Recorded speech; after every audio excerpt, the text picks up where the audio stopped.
Dieu s'est manifesté à elle au début par sa majesté. كَذَلِكِ قَالَ رَبُّكَ وَعَلَيَّ هَيِّنٌ. Et puis tout ce qui s'est passé en elle, la manifestation de la majesté divine. Maintenant, c'est la voix de la beauté divine qui vient la rassurer en toute majesté. Une voix l'appela, jaillit de dessous elle. Ne t'afflige point, ton Seigneur a placé un ruisseau à tes pieds. Ne t'afflige point, ton Seigneur a placé un ruisseau à tes pieds. Secoue vers toi le tronc de ce palmier mort, afin d'en faire tomber sur toi des dattes mûres.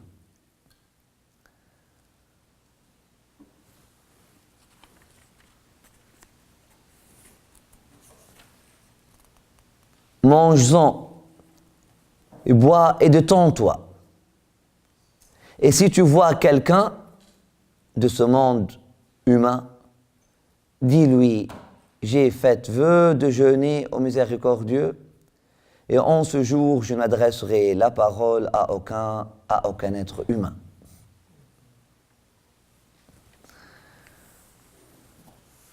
La voix qu'il a appelée, ils ont dit que c'était la voix de Jibril alayhi salam maintenant, ou c'est la voix des anges, des gardiens de l'eau souterraine, ou des gardiens des anges gardiens de la provision.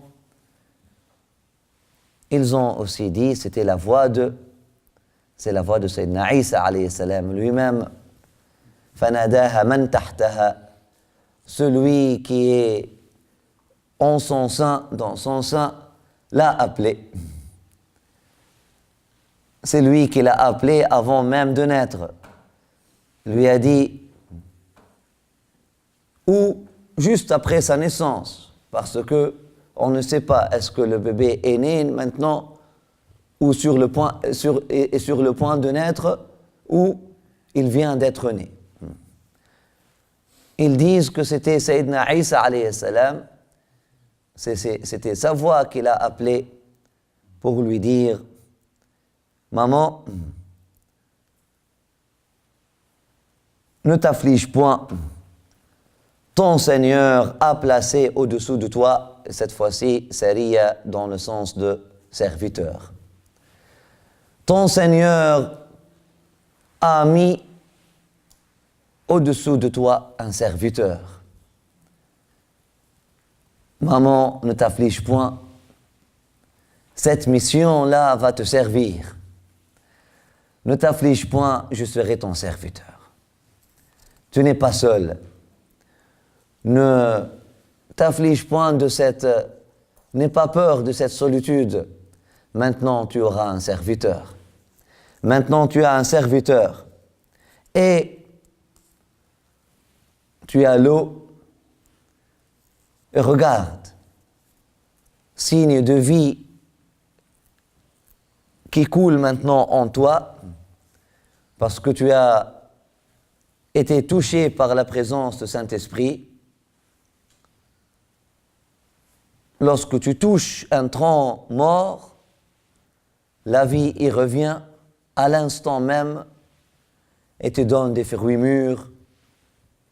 Et voilà, un tronc mort dans le monde des causes, dans le monde de la causalité, ne devrait pas donner des fruits, mais à l'instant même, ça donne des fruits. Comme toi, ya Mariam, une femme vierge, dans le monde de la causalité, ne devrait pas donner un bébé, mais à l'instant même, tu as donné un bébé.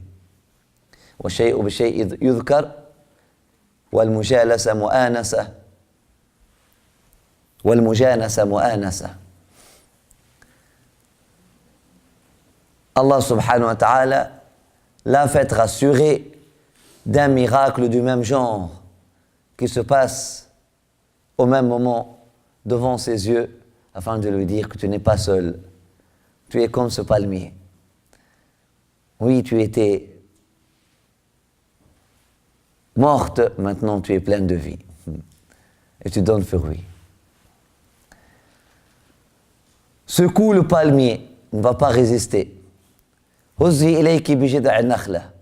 Secoue, honnêtement, on ne peut pas secouer un tronc de palmier.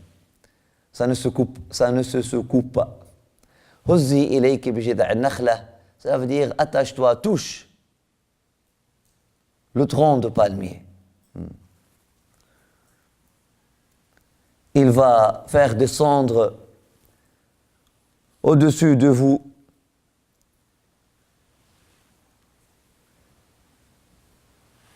des dattes mûres. Et de toute façon, qu'est-ce qu'une femme qui vient d'accoucher ou sur le point d'accoucher, quelle force aurait-elle pour secouer un tronc de palmier? Donc n'imaginez pas qu'elle était en train de secouer le tronc de palmier.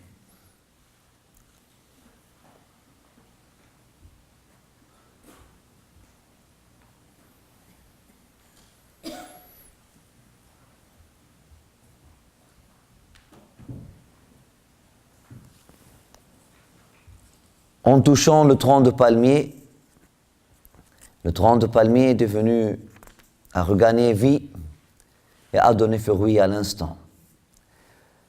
Mange-en de ce miracle du même genre. Bois et détends-toi. Donc, maintenant, tu as une compagnie. Tu as un miracle qui donne compagnie au miracle qui vient de se manifester en toi. Et si tu vois quelqu'un, parce que maintenant, Mariam, tu n'es pas dans le monde de Bachar. Tu viens de dire tout à l'heure,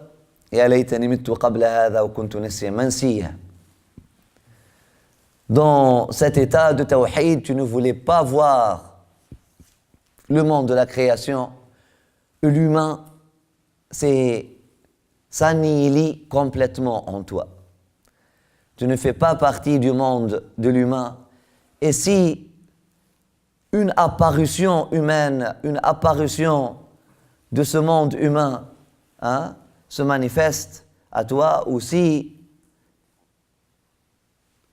les sentiments humains, ou si les idées humaines, aussi les aspirations humaines, aussi n'importe quoi qui vient du monde de Mahsousset, du monde de l'humain, de le monde sensible. Essaye de bouleverser et perturber cette harmonie dans laquelle tu es. Dis que je suis à jeun. Je suis avec le Rahman aujourd'hui, je n'ai pas d'affaire avec le insan. Utrukni ya insan, la tas'alni anni. أهل حزب الديان حار العقل مني إني هايم والهان غائب عن عيني كنا وأما الآن تهنا عن الكون. Comme le disent les hommes de Dieu. نعم.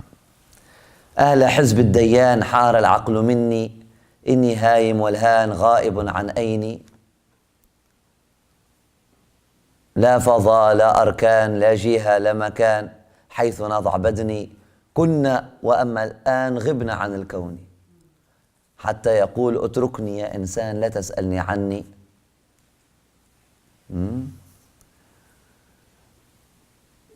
On trouve des poèmes des êtres qui, lors de la réalisation de leur être, ont passé par ce stade de ce qu'on appelle l'annihilation spirituelle et qui décrivent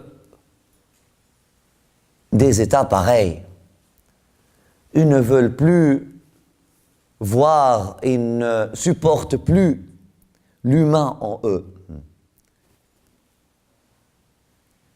ils n'ont plus d'affaires avec cet humain. Devant ou en eux, cette dimension humaine, tellement ils ont réalisé leur dimension angélique, tellement ils ont réalisé leur dimension de préexistence, tellement ils se sont absorbés dans leur bien-aimé, subhanahu wa ta'ala, ils ne voyaient même plus leur propre existence, ils ne peuvent et ne veulent même plus voir leur propre existence matérielle. Et c'est ça le jeûne de Maryam, alayha salamullah. Et si tu vois quelqu'un, dis-lui, je suis à jeun. Je suis maintenant avec le Rahman. Je ne fais affaire avec aucun insan, avec aucun humain. Une manifestation de cet état-là, ou une pratique religieuse d'ailleurs, qui rappelle et qui appelle à cet état-là, s'appelle le jeûne. Le jeûne se fait de différentes façons. Le jeûne, c'est s'abstenir et se consacrer. S'abstenir de manger et de boire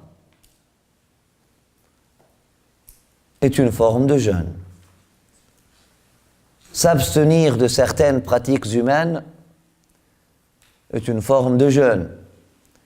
S'abstenir de parler est une autre forme de jeûne, qui fut connue.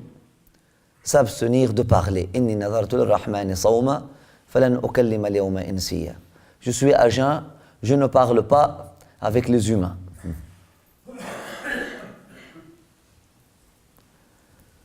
Elle se rendit dans sa tribu en portant l'enfant. Et là, il n'attendait que ça. Bien que, selon les narrations les plus sûres, que la grossesse de Maryam n'a pas duré une longue période. Mais sa khalwa, sa retraite spirituelle, avait duré peut-être quelques semaines. Bien qu'ils la connaissent bien, et ils n'ont pas vu l'évolution d'une grossesse. Selon les narrations les plus sûres, selon d'autres narrations, la grossesse était de 9 mois, etc., afin que l'enfant, afin de donner du temps au corps de Maryam, pour apprivoiser ce miracle au fond d'elle, etc. Et maintenant, ça rentre dans le monde de la causalité. Wallahu wa rasuluhu a'lam. Elle se rendit dans sa tribu en portant l'enfant. Maryam lui dirent-ils, tu as commis une abomination. Directement. Le jugement, bien que tous les signes, s'ils lisent bien, les signes sont suffisants pour qu'ils pensent à autre chose.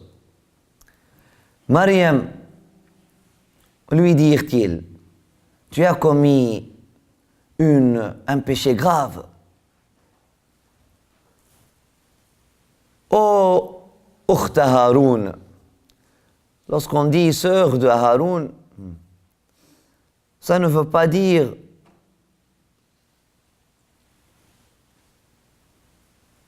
littéralement sœur de Haroun. On n'a pas de preuve que Maryam avait un frère qui s'appelait Haroun. Mais on dit Ya Ukhta Haroun pour dire membre de la famille de Haroun. Aussi, on dit Ya Ukhta Haroun pour rappeler à quelqu'un, comme tu dis au fils de, Ils lui ont dit, Ya Ukhta Haroun, ô sœur de Haroun, aussi pour lui rappeler la vertu du prénom qu'elle porte, parce qu'elle porte le prénom de la sœur de Haroun, de Mariam, la sœur de Haroun. Ô sœur de Haroun, ou ô membre de tribu de Haroun, ou ô descendante de Haroun, ton père n'était pas un libertin, ni ta mère une femme dissolue.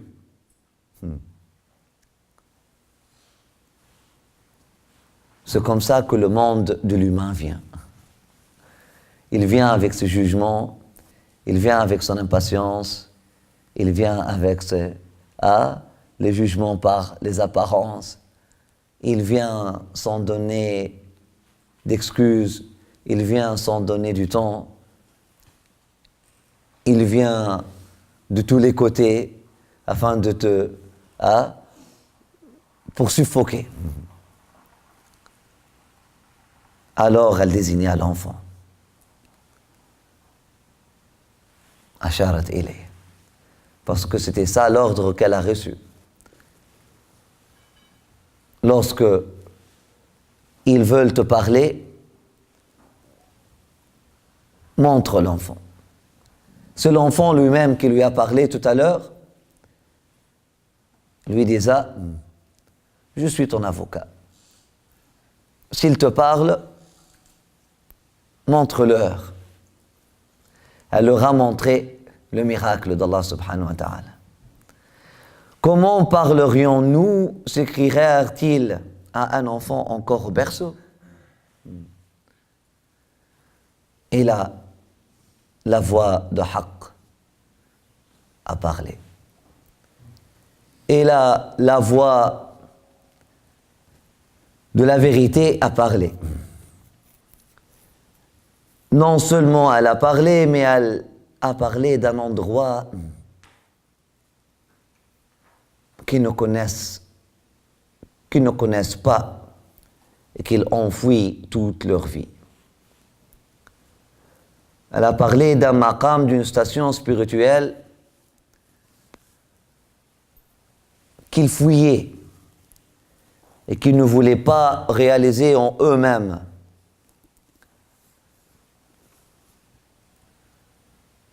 Ils voulaient plutôt vivre ça comme prétention ou subir ça comme identité. قال إني عبد الله. Je suis l'esclave d'Allah. Je suis le serviteur d'Allah. Je suis l'esclave d'Allah. Je suis Abdullah.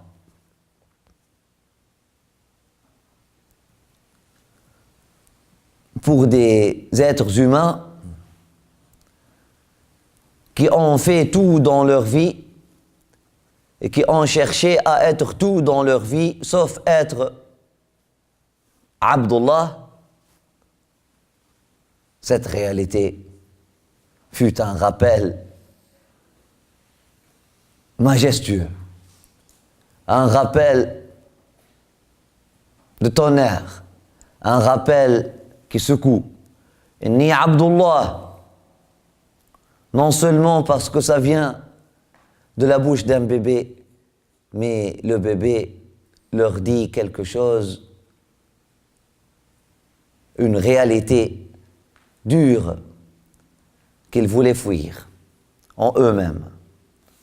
Être ibadullah. Aussi, imaginez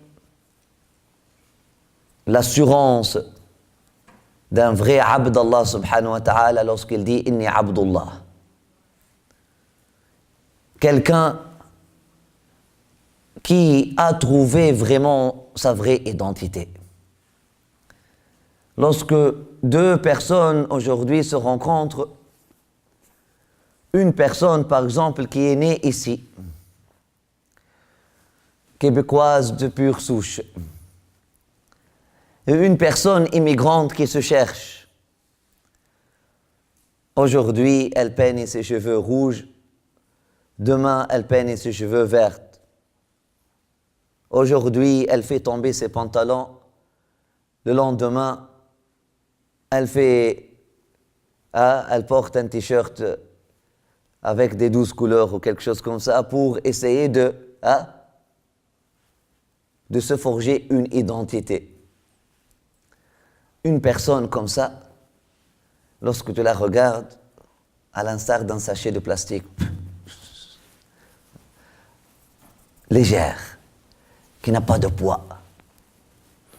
Même au recrutement pour des postes clés, ils ne recrutent pas des personnes comme ça.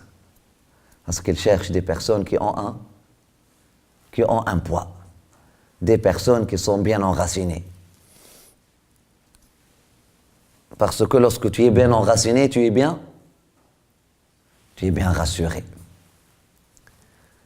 L'assurance vient de l'enracinement. Imaginez la rencontre entre deux personnes, une personne qui n'est pas enracinée, une personne qui s'envole avec le vent, une question d'identité. Une personne qui est bien enracinée dans son identité, elle sait, elle est qui? Ça fait 300 ans que je suis sur cette terre-là, je comprends. Je peux te montrer le tombeau de maman, le tombeau de ma grand-mère, et de la mère de ma grand-mère, et de la mère de la mère de ma grand-mère, puis, par exemple, disons. Imaginez la conversation entre ces deux personnes-là. هل يستويان? Une personne bien enracinée dans son identité, une personne qui n'a pas d'identité, qui se cherche. Dans le monde de la création, elle est comme ça. Maintenant, l'identité suprême, c'est quoi? C'est être Abdullah. Imaginez la conversation ou la rencontre entre un abd qui est et des personnes qui ne sont pas.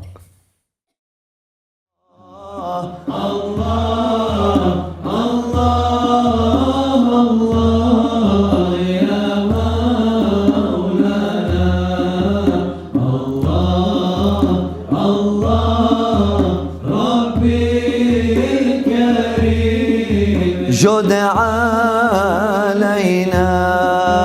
Quand mes yeux ouvriront aux gens bénis, intimes, fidèles de la cité de Dieu. Allah. Quand entendrai-je enfin l'appel de mon bien-aimé être Chantez dans vos lieux. Allah.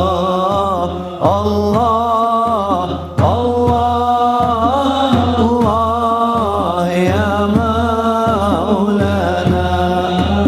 Allah, Allah, Rabbi Rahim, tub